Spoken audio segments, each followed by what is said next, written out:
الحمد لله نحمده ونستعينه ونستغفره ونؤمن به ونتوكل عليه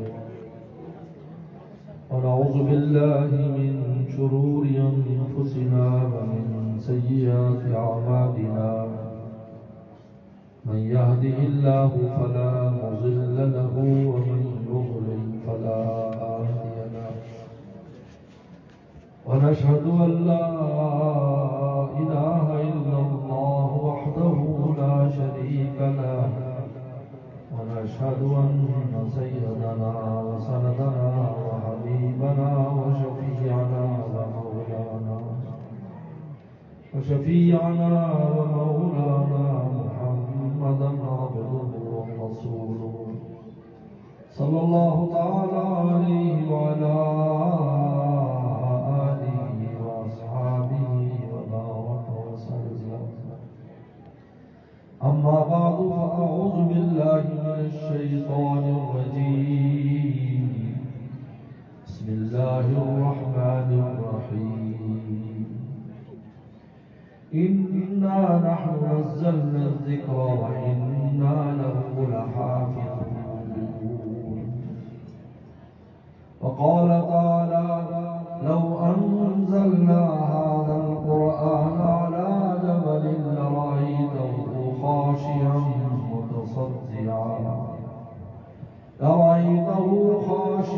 متصدعا من خشية الله وتلك الأمثال نضربها للناس لعلهم يتفكرون. فقال تعالى بسم الله الرحمن الرحيم. الرحمن علم القرآن خلق الإنسان علمه البيان. فقال النبي صلى الله عليه وسلم أشراف أمتي حملة القرآن وأصحاب الليل.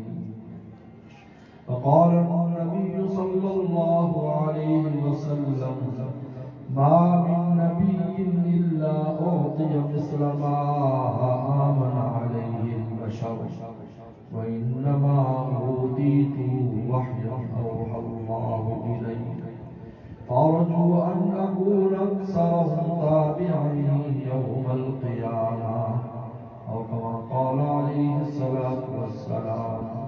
صدق الله صدق رسوله النبي الكريم. حضرات علماء کرام علماء اعزام عزیز طلباء میرے محترم بزرگ اور دوستوں اور میری ماں بہنوں طالبات فاضلات عالمات، آج پہلی بار مولانا امداد اللہ صاحب نے وہ دعوت جو باول نگر میں انہوں نے آ کر دی تھی اس کے افایات اور وعدہ پورا کرنے کے لیے میں حاضر ہو گیا ہوں. میں آج عصر کے وقت ہی پہنچا ہوں اپنے سے. آپ خود سوچ سکتے ہیں میری کیا حالت ہے، لیکن الحمدللہ یہاں آ کر آپ حضرات کو دیکھ کر ملاقات کر کے طلبہ کا نظم دیکھ کر مولانا امداد اللہ صاحب کی کوشش و کاوش کو دیکھ کر دل بہت خوش ہوا. مجھے ایک بات یاد آئی. حکیم الامت تھانوی رحمۃ اللہ علیہ سے کسی نے پوچھا اس زمانے میں جب انگریز تھا، انگریزوں کی جماعت ہے جو مذہبی کام کرتے جس کو مشنری کہتے ہیں. انگریز دنیا میں جہاں بھی گیا ہے اس نے عیسائیت کو پھیلانے کے لیے مشنریوں کا نظام قائم کیا. اس کے لیے اس نے کروڑوں اربوں روپے خرچ کیے. ایک ایک مشنری آدمی جو مذہبی کام کرتا ہے اس کی تنخواہ لاکھوں کے اندر ہوتی ہے، ڈالروں کے اندر ہوتی ہے. اور میں کا مقصد ہے عیسائیت کو دنیا میں پھیلایا جائے. ہندوستان میں آیا، مسلمانوں کو عیسائی بنانے کے لیے اس نے مشنریاں پھیلائی، مرد بھی خواتین بھی، اور آدمی کام کرتا ہے. ہمارے جو بچے یورپ میں پڑھنے کے لیے جاتے ہیں، کالجوں میں، اسکولوں میں، یونیورسٹیوں میں، ان کے پیچھے مشنری لوگ لگائے جاتے ہیں جن میں لڑکیاں بھی ہوتی ہیں، لڑکے بھی ہوتے ہیں. اگر لڑکی گئی ہے تو لڑکا دوستی لگائے گا، اور اگر لڑکا ہے تو لڑکی دوستی لگائے گا. مقصد ایمان کو ختم کرنا، عیسائیت کو پھیلانا. حکیم الامت تھانوی رحمۃ اللہ علیہ سے آدمی نے سوال کیا، یہ بڑی دلچسپ بات ہے. فرمایا کہ مشنریوں پر لاکھوں کروڑ روپے انگریز خرچ کرتا ہے، لیکن لوگ اس تیزی سے اس کے مذہب عیسائیت میں نہیں جاتے، اور یہ مسلمانوں کی تو کوئی حکومت بھی سرپرستی نہیں کرتی، لیکن پھر بھی اسلام پھیلتا چلا جاتا ہے. اور آج بھی ابھی مدینہ شریف میں ہمارے بہت سارا دوست ہیں، ان کے ساتھ ہماری ایک نشست تھی، پڑھے لکھے ڈاکٹر مختلف. انہیں بتایا ہے کہ ریٹائر انجینئر لوگوں نے جو کمپیوٹر کے انجینئر جو ایک جماعت بنائی ہے، اور اس جماعت پر انہوں نے 30-40 زبانوں کے اندر تبلیغ شروع کی ہے، مختلف لوگوں کو لیا ہے جو مختلف زبانیں بولتے ہیں. تو انہوں نے بتایا کہ ہر 10 منٹ میں ہماری ویب سائٹ پر ایک آدمی آ کر مسلمان ہوتا ہے. عجیب بات، یہ ابھی کی بات ہے، ہفتہ ڈیڑھ پہلے کی بات، پرانی بات نہیں، ابھی کی بات. اور پھر ان سے مشورہ کر رہے تھے کہ ہم نے ان کو قرآن پڑھانا ہے، تو نورانی قیدی کی بات چلی، اور انہوں نے کہا پھر بعد میں ڈاکٹر صاحب کا میسج آیا ریاض سے، انہوں نے کہا میں نے اس قاعدے کو دیکھا ہے، یہ عجیب قاعدہ ہے، جتنی جلدی اور آسانی سے قرآن اس کے ذریعے پڑھ سکتا ہے. اب ہم ہر ایک کو یہ قاعدہ بھیجیں گے جو مسلمان ہوگا کہ بھئی تم قرآن مجید، یہ قرآن کی کنجی ہے، یہ کنجی سیکھو تاکہ قرآن تم پر کھل جائے. تو حکیم الامت تھانوی رحمۃ اللہ سے پوچھا کہ کیا بات ہے کہ ہماری حکومتیں بھی سرپرستی نہیں کرتی ہیں؟ بس یہ بیچارے علماء کرام، دینی لوگ، تبلیغی لوگ، یہ لوگوں کو دعوت دیتے ہیں اور اسلام ماشاءاللہ پھیلتا چلا جاتا ہے. وجہ کیا ہے؟ حکیم الامت تھانوی رحمۃ اللہ نے بڑی خوبصورت بات فرمائی. فرمایا کہ سارے دین مردہ دین ہے، دین مردہ ہو چکے ہیں.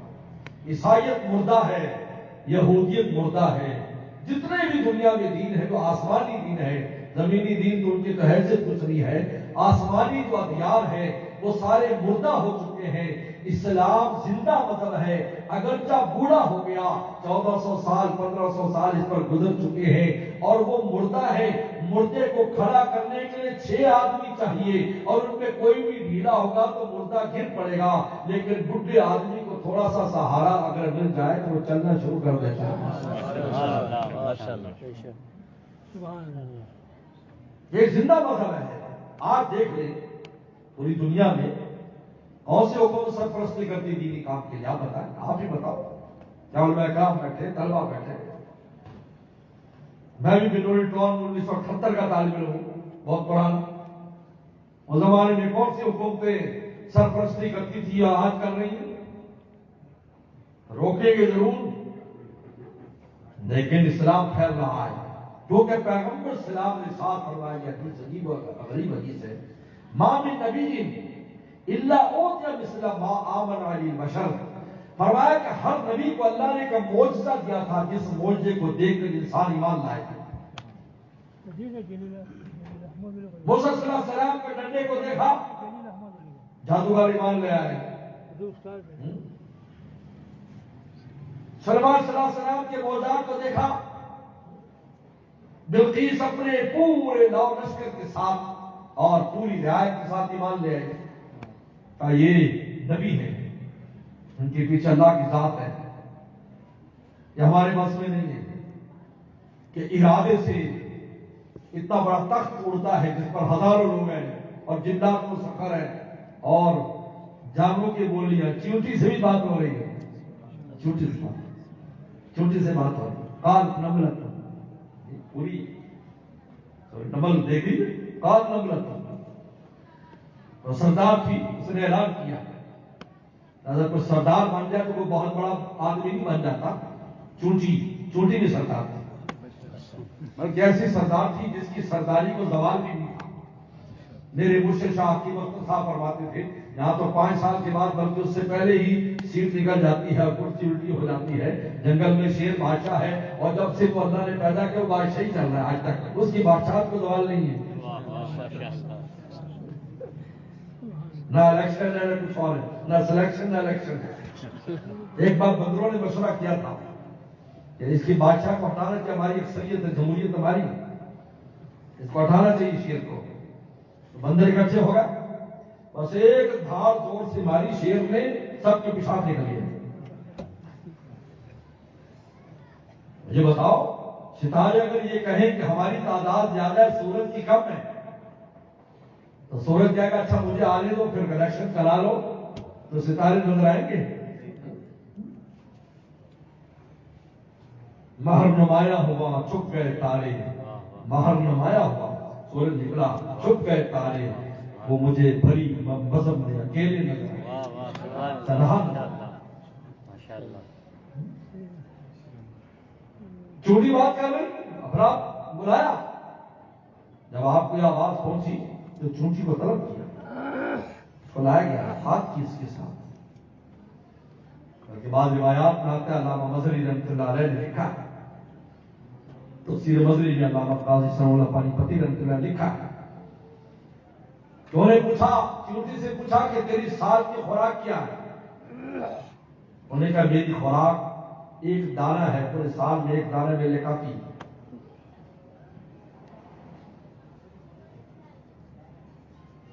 تو حدیث شریف میں آتا ہے کہ سلمان صلی اللہ علیہ وسلم نے ایک دانہ اور چونٹی کو ایک برتن میں بند کر دیا.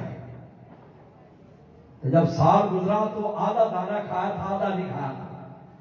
تو سلمان صلی اللہ علیہ وسلم نے کہا, تو کہتی تھی میری خوراک پورا دانہ ہے, تو نے آدھا کھایا. انہوں نے کہا وہ اللہ تعالیٰ کی ذات ہے, اور یہاں آپ نے مجھے قید کر رکھا ہے, ہو سکتا ہے اگلے سال آپ مجھے بھول جائیں, تو میں نے کہا اگلے سال بچا کے رکھوں. مولا کی ذات ہے, جو ہر وقت رزق دیتی ہے, اور رزاق ذو القوت المتین.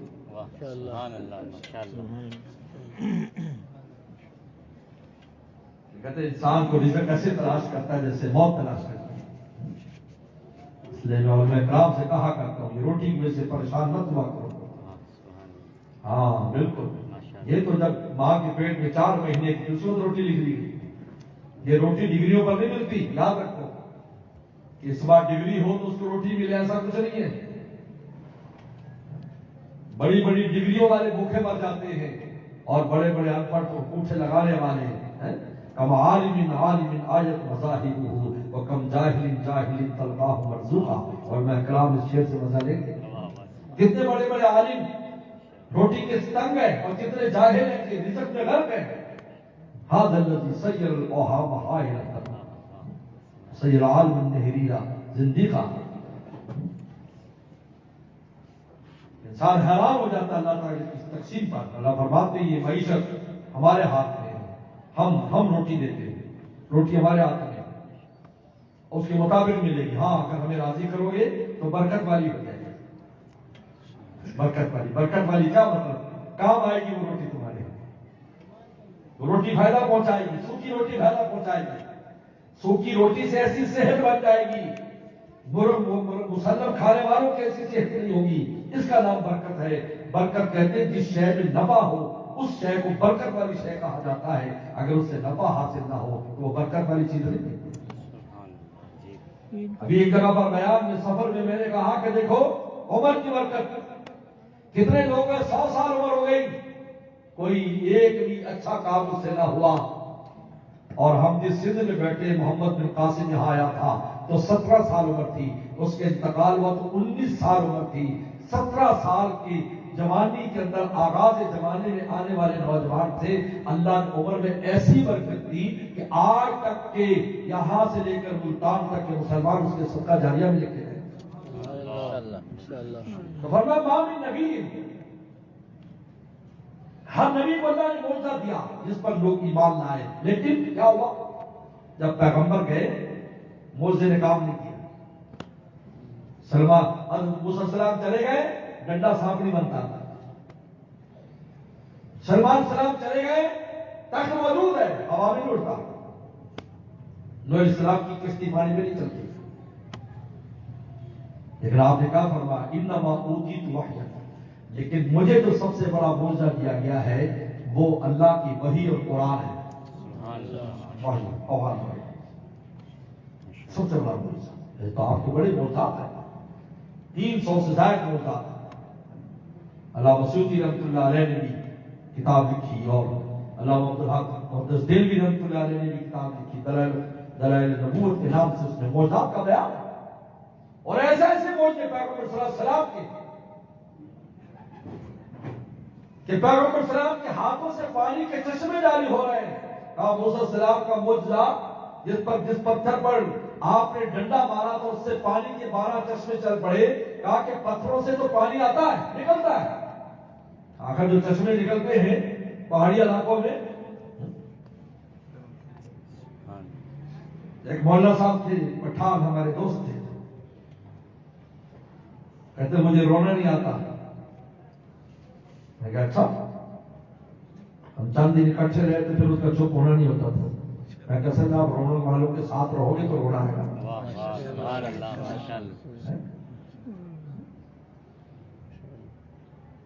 حق والا فقیر محمد صاحب رحمۃ اللہ علیہ حکیم الامت خان میرے خلیفہ تھے, پر پشاور کے تھے. ہم نے ان کی بڑی عزت کی, بنول ٹاؤن میں بہت تشریف لاتے تھے. میرے شیخ کے یہاں شاہ حکیم اختر صاحب رحمۃ اللہ علیہ کے یہاں گلشن اقبال میں آئے تو حضرت روتے بہت تھے پکا. یعنی وہ جو ہم امام ترمذی رحمۃ اللہ علیہ کے بارے میں پڑھتے ہیں کہ حضرت کی گالوں پر, امام ترمذی رحمۃ اللہ کی گالوں کے اوپر 2 نالیاں بن گئی تھی رونے کی وجہ سے, باقاعدہ 2 نالیاں. تو ہم نے یہ منظر حضرت کے چہرے پر دیکھا. مولانا فقیر مصعب رحمۃ اللہ نے بہت روتے تھے, پورا دامن تر ہو جاتا تھا نماز میں. میں نے 1-2 دفعہ ان کے ساتھ نماز پڑھی. ہمارے یہ شوق ہوتے تھے کہ کوئی بزرگ آئے تو اس کے ساتھ چمڑ جائے بھائی, یہ شوق ہوتا تھا ہمارا. جس طرح آج ہمارے جوانوں کا شوق موبائل ہے, اللہ معاف فرمائے, موبائل کا شوق ہے, اس سے کچھ ملنے والا نہیں ہے, سوائے زندگی ضائع کرنے کی کچھ نہیں.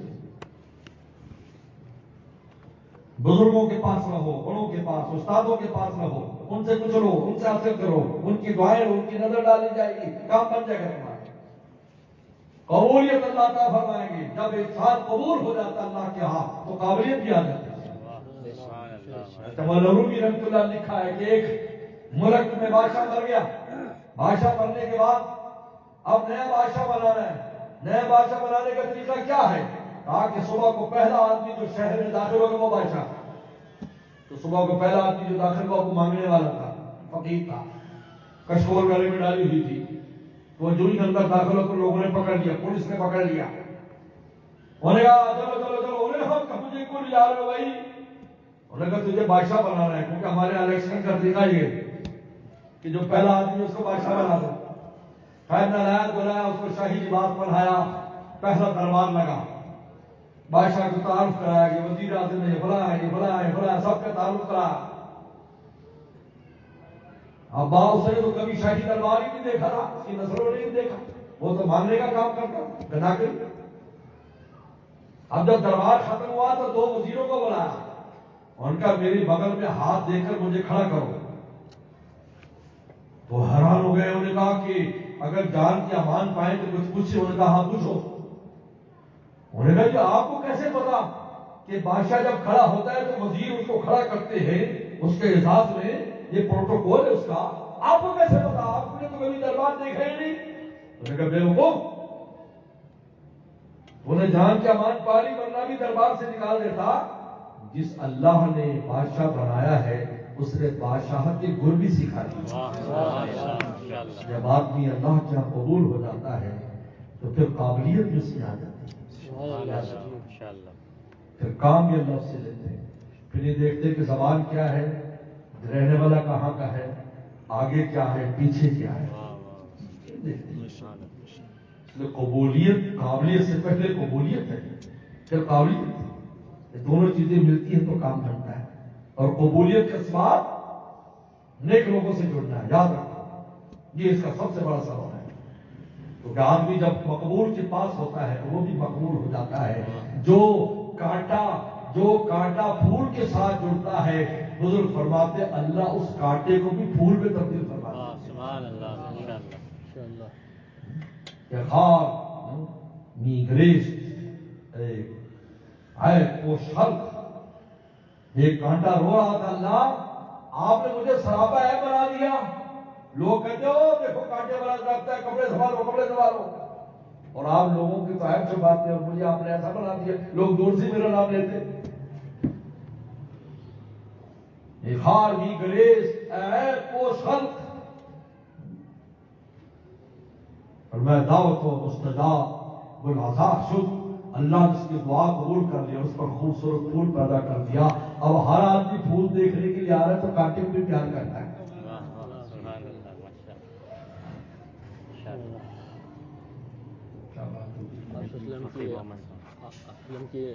تو مولانا فقیر صاحب اللہ علیہ ہمارے حضرت کے ہاں تو بہت رو رہے تھے، تو حضرت نے ایک شعر سنایا، مجھے آج بھی یاد ہے. یہ میں 1980 کی بات کر رہا ہوں. حضرت خدمت میں 1980 میں گیا، ان کی پہلی زیارت 1980 میں ہوئی تھی. ہمارا یہی شوق ہوتا تھا. بنول ٹاؤن سے گلشن کے بعد جانا آسان نہیں تھا، کبھی کرایہ بھی نہیں ہوتا تھا، تو پیدل ہی چلے جاتے تھے. جوان لوگ تھے، جوان آدمی کو کیا ہے. حضرت نے ایک شعر پڑھا، سنا ہے کہ سنگ دل کی آنکھ سے آنسو نہیں بہتے. سنگ دل یعنی پتھر. سنا ہے کہ سنگ دل کی آنکھ سے آنسو نہیں بہتے. اگر سچ ہے تو چشمے کیوں نکلتے ہیں پہاڑوں سے؟ چشمہ نکل رہا ہے، رو رہے ہیں حضرت، تو چشمے کیوں نکلتے؟ تو موسیٰ صلی اللہ علیہ وسلم کا جو معجزہ ہے کہ آپ نے پتھر پر مارا اور چشمے نکلے، تو پتھر سے تو چشمے نکلتے ہیں، لیکن انسانی گوشت سے پانی کا نکلنا یہ رسول اللہ کا معجزہ بہت اونچا معجزہ ہے. لیکن آپ نے ارشاد فرمایا کہ مجھے سب سے بڑا معجزہ جو دیا گیا ہے وہ قرآن مجید ہے. لہذا یہ قرآن مجید کا معجزہ قیامت تک رہے گا. فارجو نکون اکثر تابی یوم القیامہ. مجھے امید ہے کہ قیامت کے دن میرے ماننے والے زیادہ ہوں گے، کیونکہ میرا معجزہ موجود ہے. اور آج یہ معجزہ ہے کہ بچے اپنے سینے میں قرآن کو سہا رہے ہیں. حالانکہ قرآن اپنے بارے میں کہتا ہے لو انزلنا ھذا القرآن، اللہ فرماتے ہیں اگر ہم پہاڑ پر اس کو نازل کر دیتے تو پہاڑ ریزہ ریزہ ہو جاتا ہے اس کے وزن کی وجہ سے. لیکن دوسرا فرما رہے وَلَقَدْ يَسَّرْنَا الْقُرْآنَ لِلذِّكْرِ، ہم نے قرآن کو آسان کر دیا ہے لِلذِّكْر، یاد کے لیے، لِلذِّكْر سمجھ کے لیے، لِلذِّكْر نصیحت کے لیے. وَلَقَدْ يَسَّرْنَا، اللہ فرماتے آسان نہیں ہے لیکن ہم نے آسان کر دیا کہ ان بچوں کے سینے میں قرآن کو جمع کر دیا. دیکھیے آپ کے سامنے کس خوبصورت انداز میں انہوں نے قرآن مجید مکمل کیا. کوئی قاری کوئی بچہ کہے کہ مجھے جب سے قرآن میرے سینے میں آئے مجھے چلنا مشکل ہوگا، وزن بہت ہے، بلکہ زیادہ ہلکا ہو جاتا ہے. لیکن تک انسان قرآن کی حفاظت نہیں کرتا بلکہ قرآن انسان کی حفاظت کرتا ہے. کیوں؟ بس کوئی نہیں بھائی، پیڑھی شروع نہ بناؤ بیٹا، بات سنو میری بات سنو. بڑی مشکل سے آپ پہنچے ہیں، یہ رستہ جس طرح ہے نا، بس مولانا کی محبت تھی کہ ہم کھینچے چلے ہیں. میں آیا نہیں لایا گیا ہوں، محبت دے کے طرف آیا گیا. بات سننے کو کرو بیٹا. اللہ فرماتے ہیں والا کہ جس طرح ہم نے آسان کیا، آسان نہیں ہے. تم سمجھتا آسان ہے؟ قرآن یاد کرنا آسان ہے؟ نہیں. اگر آسان ہوتا تو پیغمبر السلام کو 5 آیات کے اترنے کے بعد 3 سال آرام نہ کرایا. 3 سال آرام کرایا. بخاری کو اٹھائیے، کیوں آرام کرایا؟ اس لیے اس کا وزن تھا. یہ ہمارے استاد مفتی اعظم پاکستان مفتی میرسن ٹونکی رحمۃ اللہ علیہ، الحمدللہ ان کی بڑی خدمت کا اللہ تعالیٰ نے موقع دیا، بہت خدمت کا. ہر وقت حضرت کی جوتی ہمارے پاس ہوا کرتے تھے، ہر وقت الحمدللہ. اور آج بڑے بڑے علماء ایسے ہیں، میں نام نہیں لیتا، ہم کیا استادوں کا اور بڑوں کی خدمت کرتے ہیں. جوتی میرے پاس ہوتی ہے، کہا تھا جوتی میں ڈال کے پانی پیتے تھے. یہ کیونکہ حضرت انور شاہ کشمیر رحمۃ اللہ فرماتے تھے، فرمایا ان اللہ والوں کی، ان علماء ربانین کی جوتوں کے نیچے جو زرخاک کے ذرے لگے ہیں، فرمایا کہ بادشاہوں کے تاج و تخت سے افضل ہے. حضرت فرمایا کرتے تھے کہ اگر پیغمبر صلی اللہ علیہ وسلم اس قرآن کے بوجھ کو برداشت نہ کرتے، اس کا ایک لفظ بھی میں اور آپ اپنی زبان پر نہیں لا سکتے.